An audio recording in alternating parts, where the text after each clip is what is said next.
আসসালামু আলাইকুম। আপনার টেলিভিশনটি রিসেট দেওয়ার পরে ছবি উল্টে গেলে এবং পিকচারটা নেগেটিভ হয়ে গেলে কিভাবে সমাধান করবেন, পুরো ভিডিওটা দেখবেন, তাহলে আশা করি বুঝতে পারবেন।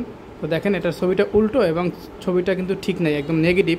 তো এটা যদি চাইনিজ ব্র্যান্ডের হয়ে থাকে তাহলে আপনার এরকম করে করতে পারবেন। মেনু 1147, মেনু 1147 দিবেন। দেওয়ার পরে একটু ওয়েট করবেন। এই যে দেখেন, এখানে সার্ভিস মোড চলে আসছে। তো এখান থেকে কিন্তু লেখাগুলো ভালোভাবে দেখা যাচ্ছে না। আপনারা এখান থেকে খুঁজে বের করবেন প্যানেল সেটিং। অন্য কোনো সেটিংয়ে গিয়ে উল্টাপাল্টা ক্লিক করলে অনেক সময় ব্ল্যাঙ্ক হয়ে যেতে পারে। তো এই জন্য প্যানেল সেটিং যেখানে আছে সেখানে যাবেন। যাওয়ার পরে হচ্ছে দেখবেন এলবিডিএস ম্যাপ।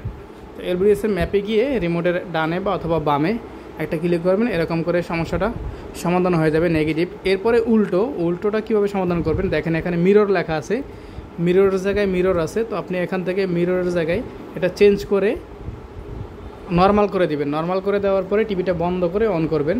তো অনেক সময় মিররের জায়গায় অন অফ লেখা থাকে, যদি অন থাকে অফ করবেন, আর যদি অফ থাকে তাহলে অন করে দিবেন।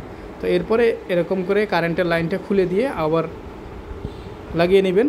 এরপরে রিমোট দিয়ে অন করবেন। আপনারা দেখেন এই যে সমস্যাটা সমাধান হয়ে গেছে, উল্টো ছিল এবং নেগেটিভ ছিল।